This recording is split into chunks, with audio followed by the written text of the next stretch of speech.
최근 이혼을 결심한 여성. 그녀는 20년의 결혼 생활 내내 남편의 폭력에 시달렸습니다. 심지어 자녀들이 보는 앞에서도 목을 조르는 등 폭력을 행사하는 남편을 이제 더 이상 참을 수가 없었습니다. 그런데 이혼 조정 과정에서 법원 가사조사관이 이상한 말을 합니다. 자신을 아직도 사랑한다는 남편의 말을 듣고 오더니 꼭 이혼을 해야겠냐 이렇게요. 심지어 남편과 함께 대화를 해봐야 한다면서 3자 대면까지 요구했습니다. 가정폭력에 하루빨리 벗어나고 싶었던 여성은 이혼 과정에서 또 한 번 눈물을 흘려야 했습니다. 또 다른 여성은 폭력을 휘두르는 남편에게 협의 이혼을 신청했다가 오히려 협박을 당했습니다. 이 여성은 이혼이 마무리되던 날까지 공포에 떨어야 한 겁니다. 이혼 소송은 재판 신청 전 조정 절차를 거쳐야 하는데 가정폭력 피해자라고 해서 예외는 없습니다. 심지어 가정폭력 피해자들이 2차 피해를 입는 일까지 종종 이렇게 생깁니다. 법원이 화해를 유도하는 과정에서 자신을 때린 가해자와 마주해야 하기 때문입니다. 심지어 어떤 조정위원들은 사랑 싸움인데 한번 참고 넘어가는 게 어떠냐라고 말도 한다는데요. 오늘 엑스파일에서는 어렵게 용기를 낸 이혼 소송 과정에서 2번 울게 된 가정폭력 피해자들을 알아봅니다. 야, 진짜 이것도 정말 좀 우리 가족 여러분들 생각도 좀 듣고 싶습니다. 의견이 있으시거나 그러면 채팅창에 좀 올려주십시오. 자, 정리하면 이겁니다. 가정폭력 피해자들 이혼 과정에서도 또 울게 된다. 그러니까 폭력에서 벗어나려고 내가 하는 이혼인데 그 과정에서 2번, 3번 피해를 입는다. 이런 얘기예요. 그래서 자, 방금 송 기자가 설명을 했지만 법원 이혼 때문에 법원에 갔더니 법원에서 남편분이 아직도 우리 사모님 많이 사랑하고 계시던데 이랬다는 거 아니에요 지금? 맞습니다. 그게 이제 남편의 말을 듣고 와서 그렇게 얘기를 한 거거든요. 그러니까 20년 동안이나 폭력에 시달렸는데 그러다가 아들이 자식이 보는 앞에서도 목을 졸랐다고 하고요. 참다가 이제 이혼을 결심을 한 건데 이혼 조정을 먼저 해야 합니다. 근데 조정 과정에서 조사관이 남편을 만나고 오더니 남편이 이런 말을 했던 겁니다. 나는 아내를 너무 사랑해서 이 사람이 없으면 살 수가 없습니다. 조사관한테 이런 말을 하니까 이걸 듣고 와서 남편이 여전히 이렇게 좋아하시던데 이거 이혼을 꼭 하셔야겠습니까? 이런 말을 했다는 겁니다. 이거 자체가 2차 피해라서 너무 힘들었다는 거고요. 지금 이 커플은 2년째 이혼 재판이 진행 중이라서 아직도 결론이 나지 않은 상태입니다. 손 변호사님, 이 조정 과정이라는 게 보통 그 드라마 사랑과 전쟁에 보면은 4주 후에 뵙겠습니다. 그거죠, 이게? 그렇습니다. 그렇게 상상하시면 이제 이해가 쉬울 것 같은데. 예. 네. 자, 그런데 방금 송 기자가 설명을 했지만 내가 진짜 매일같이 날 막 패는 남편이 싫고 그게 무서워서 이혼을 하려고 하는데 세상에 어떻게 해서든 그냥 살아보시죠. 야, 이거는 아닌 것 같은데요, 저는. 일단 여러 가지 문제가 현재 있어요, 실무상. 그래서 첫 번째는 물론 이게 의도는 그와 다릅니다만 다른 그 목적이 있는 겁니다만 자칫 좀 좋지 않은 그런 영향을 주기도 합니다. 우선 첫 번째로 가사소송법에 조정 전치주의 규정이 있습니다. 즉 원칙은 원래 조정을 신청하라고 돼 있습니다. 법 규정상. 그런데 조정 신청 안 하고 바로 이혼 소송 제기하는 경우가 많죠. 그럴 경우에는 법원이 알아서 조정을 먼저 하게 돼요. 그리고 또 이거를 아예 재판 열기 전에 그냥 조정부터 보내버리는 경우도 있고 아니면 일단 한번 불러서 본 다음에 조정으로 보내는 경우도 있고 어쨌든 한 번 이상은 조정을 해야 됩니다. 이게 원만하게 최대한 빨리 끝내자라는 그런 목적입니다만 자칫 이게 경직된 상황으로 운영되면은 이렇게 문제가 생기는 거죠. 왜냐?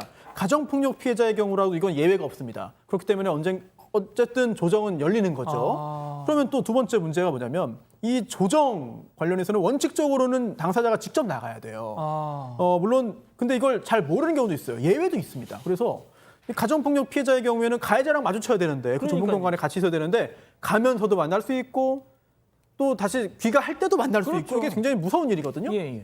또한 이제 억압되어 있는 심리 상태에서는 이 조정장에서 본인이 원하지 않는 그런 이야기를 하고 끌려갈 수도 있는 것이고 갑자기 또 분위기 보고 무서워가지고 저 이혼 안 할게요. 괜찮습니다. 용서했어요. 라고 할 수도 있고. 그럼요. 네, 그렇기 때문에 본인 출석주의가 원칙입니다만 법원 허가받으면 대리인만, 변호사만 갈 수 있거든요. 또 이런 경우에는 예외적으로 변호사가 아닌 사람을 또 대리인으로 세울 수도 있어요. 이 절차에서는. 근데 이런 것들을 다 알면 대응할 수 있는데 모를 경우에는 과연 누가 도와주느냐. 이런 게 문제가 되고 또 이 조정장에 앉으면 변호사들이 다들 이제 굉장히 좀 답답해하는 게 있습니다. 지금은 이혼이 어떤 허물도 아니고 죄도 아니고 무조건 막아야 되는 게 아니거든요. 그런데 상당히 많은 수의 조정위원들이 이혼을 막으려고 시도합니다. 이게 과연 옳은 그게 것인가? 약간 옛날 마인드 아니에요. 네, 아이를 생각해서 이혼하면 안 된다 이런 말을 지금도 하거든요. 아이고. 뭐 다 그런 건 아닙니다만 그런 경우가 상당히 많기 때문에 과연 이 당사자들에게 도움되는 게 무엇인가에 대한 고민이 좀 필요할 것 같아요. 그렇군요. 자, 지금 그 손 변호사님이 쭉 얘기를 해주셨는데 진짜 생각해 보세요. 그냥 오죽했으면 이혼을 하려고 그러겠어. 뭐 흉기도 들었을 수도 있고 이게 그냥 단순한 뭐 부부싸움의 정도를 넘어섰으니까 정말 내가 살고 싶어서 이혼을 선택하는 건데 세상에 당사자가 나오세요 해서 옆자리에 앉아가지고 아이고 이게 이게 뭡니까? 이게 참 어려운 문제인 게, 그러니까 손 변호사님도 잘 설명을 주셨지만 왜 그 조정관들이 그런 식의 얘기를 하냐면요. 기본적으로 조정제도를 둔 취지 자체가 이혼을 어렵게 만들자는 거예요. 왜냐하면 너무 이혼을 쉽게 하게 되면 또 이혼율이 증가한다는 게 사회적 문제라는 어떤 법원의 인식이 있거든요. 가정법원의 인식이. 그래서 가능하면 실제로 막아보려고 하는 게 취지가 들어가 있는 겁니다. 그러다 보니까 조정 전 취지 같은 것도 있고 또 손 변호사 잘 설명을 주신 것처럼 그거를 피할 수 있는 방법도 있지만 모든 가정이 뭐 경제력이 여유로워서 뭐 변호사를 이렇게 선임을 하고 이럴 수 있는 것도 아니지 않습니까? 그러다 보면 그냥 특히나 폭력 가정에서 더군다나 이게 심신이 어떻게 보면 위축이 돼 있는 피해자 입장에서 변호인을 찾아서 도움을 얻는다는 거 이런 생각 자체를 아예 못 할 수 있는 거예요. 그 과정에서 법원에서 오라고 하니까 그냥 가는 거예요. 변호사님 만약에 그렇다면 변호사 조력을 그 단계에서 받는다면 방금 아까 손 변호사님 말씀하신 것처럼 본인이 직접 안 나가도 되는 상황이 가능한 거죠. 그거를 재판부의 허가를 받을 수가 있죠. 가정폭력이 신고가 돼 있고, 그러니까 이런 것들이 이게 또 문제가 뭐냐면 가정폭력으로 신고 사실이라도 있고 그 경찰의 도움을 받아서 어떻게 분리가 돼 있다거나 이런 절차들이 기록으로 남아 있으면 조상원도 그렇게까지는 얘기를 못 하죠. 그런데 이게 피해를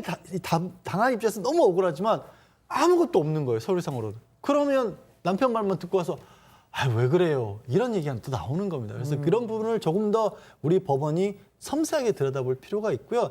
특히 저는 늘 강조하는 게 가정폭력이 있었을 때 잘못을 저지른 사람이 바깥으로 나가도록 해야 되는 거예요. 지금은 오히려 피해자가 어딘가 보호소를 찾아야 되거든요. 누가 집 들어서 그런데 가고 있겠어요. 당연하죠. 피해는 내가 입었는데. 그러니까 그런 부분들까지 다 여러 가지가 맞물려 있어서 제도의 보호를 못 받는 그런 피해자들이 생기는 겁니다. 중간에서. 자, 교수님, 제가 진짜 충격적인 그 사례들을 한번 말씀드려 볼게요. 가정폭력 피해자 보호시설 협의회에 접수된 사례 중에 몇 가지인데요. 자, 그랬답니다. 이 이혼 조정 절차 때 조정위원들 일부겠지만 그 사람들의 워딩인데 저렇게 반성하고 다시 안 때리겠다고 맹세하는데 좀 적당히 기회 한번 주시지. 그 여자가 좀 봐준 맛도 있어야지 말이야. 뭐 이런 얘기를 했다고도 하고. 정 그렇게 가정폭력으로 이혼하고 싶으시면 지금은 증거가 좀 약하니까 가서 한번 더 맞고 오세요. 뭐 이런 얘기를 했답니다. 예? 거품이 여기까지 올라와서 거품 안 보이세요? 참을 수가 없는. 잘 보니까 좀 보입니다. 네, 좀 보이죠. 네, 정말 너무 구제가 불능이라는 생각이 들고요. 일단은 저는 형사 쪽을 주로 하다 보니까 이혼 그 소송이 이렇게까지 이혼하기가 어려운지는 사실 정확히 잘 몰랐고요. 이런 사례를 만약에 외국 같으면 선진국 같으면 어떻게 처리했을까? 일단은 폭력이 이제 있는 집 여자가 밤에 비명을 지른다. 그럼 이웃에서 다 신고를 해요.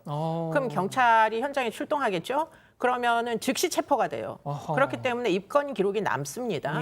그럼 그 입건 기록으로 당장 그 출동했던 형사가 이혼을 원하십니까? 이렇게 피해자한테 물어봐요. 진짜요? 네, 그래서 원합니다. 이렇게 되면 이혼 소송으로 진행이 되는 겁니다. 왜냐하면 이 사건은 폭력 피해자 의 중심으로 피해자를 일단은 폭력으로부터 구제해야 된다는 원칙을 집행해야 되는 절차이기 때문에 그런데 우리나라의 경우에는 가정폭력 처벌법도 반의사 불벌세가 있어서 합의를 마구 종용을 하고 고소 취하하라고 하고 이혼을 그래서 겨우겨우 20년씩이나 두드려 맞다가 가서 이혼시켜주세요 했더니 뭐 지금까지 참고 살았는데 좀 더 참지 뭘 그러냐 이런 식으로 만약에 대한다면 그렇다면 이 피해자들에게 사법 정의는 없다 이렇게 보는 게 맞겠죠. 판사님이 얘기했다고는 이 문서에 쓰여져 있지 않습니다. 일부 가사조사관과 일부 조정위원들이 여전히 상당히 구시대적인 사고를 하는 사람들이 있다는 거니까요. 이런 부분은 좀 개선을 해주시길 부탁드립니다. 예. 자, 송 기자. 그런데 이 이혼 조정 과정에서 아까 손 변호사님도 약간 우려했던 부분인데 딱 같이 앉혀놓으니까 실제 다시 폭행을 하는 그런 사례도 있었다면서요. 맞습니다. 폭행뿐만 아니라 이게 살해로 이어지는 경우도 실제로 있었는데요. 아이고. 이게 지난해 5월에 전남 해남군에서 있었던 일입니다. 이혼 소송 중이었는데 연락도 잘 되지 않고 이런 상황에서 차로 들이받아서 살해하는 경우가 있었습니다. 이 조사를 해보니까요. 왕복 2차선 도로에서 아내가 경찰을 몰고 있었는데 이거를 찾아가서 반대편에서 일부러 들이받았습니다. 당시에 접근 금지 상황이었는데 당시 도로가 제한 속도 시속 50km였는데 121km로 갔다고 아, 하고요. 저게 현장이네요. 네, 현장의 모습이 지금 나오고 있는데 맞은편에서 중앙선을 넘어서 정면으로 부딪혀서 아내를 숨지게 했습니다. 이게 당시에 살인죄가 인정이 됐습니다. 그리고 부산 동래구에서도 지난달에 아내를 납치해서, 그러니까 이혼 소송 중인 아내를 납치하려고 하다가 경찰에 현행범으로 체포되는 경우도 있었습니다. 지금 우리 가족 여러분들 완전 열받으셔가지고요, 지금. 자, 그리고 뉴질랜드 교민이신 것 같아요. 뉴질랜드 앤틱 마니아님 말씀은 뉴질랜드에서는 남자가 여자 때리면 바로 구속입니다. 지금 그런 말씀도 주셨고 말이죠. 양 변호사님. 그런데 이제 이 자녀가 있을 때, 그 부부 사이에 자녀가 있을 때 이거 어떻게 되는 겁니까? 그럼? 이것도 굉장히 문제를 어렵게 하는 부분이 있습니다. 뭐냐면 이거 부부 사이가 좋지 않다라는 것과 그 부모와 자식 간에 서로 만날 수 있는 면접 교섭권과는 또 별개의 문제거든요. 그러니까 심지어 그 각각의 배우자에게는 좋지 않은 행동을 한 사람들라도 자녀에게는 또 끔찍할 수도 있는 문제 있잖아요. 그럴 수도 있고 게다가 그 과정에서 한 사람이 또 다른 사람에게 또 이혼 소송은 진행 중인데 아이를 안 보여주려고 하는 경우도 있어요. 그러니까 그런 부분들을 어떻게든지 보장을 해주다 보니까 또 무슨 일이 벌어지냐면 말씀드린 바와 같이 명확하게 가정폭력의 피해자라는 것을 알면 그러지 않을 텐데 이 조정위원들 중에서 그런 것들이 모르니까 알 수가 없으니까 피해자인 줄도 모르고 어떻게든 아이들하고 같이 만나라. 만약에 그렇게 만나자면 당신 불이익받을 수도 있다. 아이고. 이런 식의 얘기를 하면 또 피해자는 피해자인데 피해자라고 인정도 못 받고 아니 나는 좀 흉기로 위협까지 당한 사람인데 어떻게 할 거냐 이런 식의 하소연하는 경우도 있거든요. 근데 또 이런 겁니다. 조정관 입장에서는 이 사람이 진짜 그 사실을 얘기하고 있는 건지 아직 말을 만들어낸 이걸 또 판단하기 어려운 거예요. 그러니까 아까 이수정 교수님이 지적하신 것처럼 가정폭력이 있으면 초기에 그게 형사사건으로도 명확하게 드러나 있고 이웃에 의한 신고건 자신에 의한 신고건 이게 만들어져 있으면 그다음부터는 일을 풀어나기가 좀 그래도 상대적으로 수월한데 이런 것들이 잘 안 돼 있고 본인도 그걸 어떻게 받아야 되는지 만들어야 되는지 모르니까 이 방장 법원에 가서 이혼을 하는 데 있어도 걸림돌이 되는 거예요. 예. 자, 손 변호사님이 짧게 좀 마지막으로 정리 말씀 하나만 좀 해주세요. 예, 사실 이 조정이라는 게 애초에 목적한 취지가 있는 거거든요. 그리고 또 장점도 있고 또 여러 가지 긍정적인 영향을 미치기도 합니다만 경우에 따라서는 좀 부작용도 있다라는 부분 말씀드리고 싶고 또 조정위원들도 본인의 역할을 한번 좀 잘 되짚어볼 필요가 있다라는 생각이 들고요. 또 조정도 두 가지로 나뉘어요. 판사가 직접 하는 뭐 수소법원 조정이 있는데 이런 경우에는 보통 깔끔하게 빨리 처리하려고 어차피 양쪽 다 이혼 원하니까 조건 빨리 맞추자.